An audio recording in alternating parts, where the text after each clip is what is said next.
મિત્રો તો ઝાલાવાડના ધ્રાંગધ્રાની અંદર હું છું. ધ્રાંગધરા, ધ્રાંગ એટલે પથ્થર અને ધરા એટલે ભૂમિ. પથ્થરોની ભૂમિ એટલે ધ્રાંગધ્રા. અહીંયા રેતિયા પથ્થર નીકળે છે અને 3 કલરની અંદર વ્હાઇટ, યલો અને રેડિશ એટલે કે સફેદ, પીળા અને જે આછા ગુલાબી જેવા પથ્થરો નીકળે છે.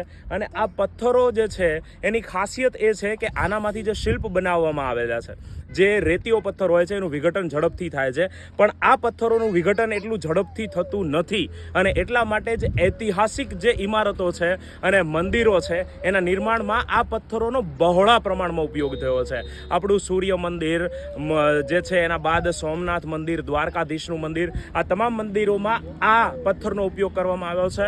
અને સોમપુરા શૈલી તમે જોઈ પણ શકશો, ત્યાં લખેલું છે જે સોમપુરા દિવ્ય સ્થાપત્ય છે. આ ધ્રાંગધ્રાનું એન્ટ્રન્સ છે. તો આ સોમપુરા શૈલીની અંદર પણ આ જે પથ્થરોનો છે એનો બહોળો ઉપયોગ કરવામાં આવ્યો છે. આના સિવાય જે અમદાવાદની અંદર જામા મસ્જિદ આવેલી છે, એ ગુજરાતની સૌથી મોટી મસ્જિદ છે, એમાં પણ આ જ પથ્થરોનો ઉપયોગ કરવામાં આવ્યો છે. એના નિર્માણની અંદર જૈન દેરાસરોમાં પણ આ જ પથ્થરોનો મોટા ભાગે ઉપયોગ કરવામાં આવે છે. વ્હાઇટ હાઉસની પણ અંદર પણ અનેક કૃતિઓ આ પથ્થરમાંથી બનાવવામાં આવેલી મૂકી છે. અને ઇંગ્લેન્ડના રાણી છે એના મહેલની અંદર ઘણા બધા ફુવારાઓ અને એ બધું પણ આ પથ્થરોમાંથી બનેલું છે. એટલે દેશ વિદેશમાં પ્રખ્યાત છે. તો તમને કેવી લાગી આ ધ્રાંગધ્રાના પથ્થર વિશેની જે વાત છે એ કમેન્ટ અવશ્ય કરજો અને તમારા અન્ય મિત્રો સાથે પણ શેર કરજો. અને આવી વધુ રસપ્રદ માહિતી માટે મારી Insta ID officer current follow કરી લો. જય હિન્દ, જય ભારત.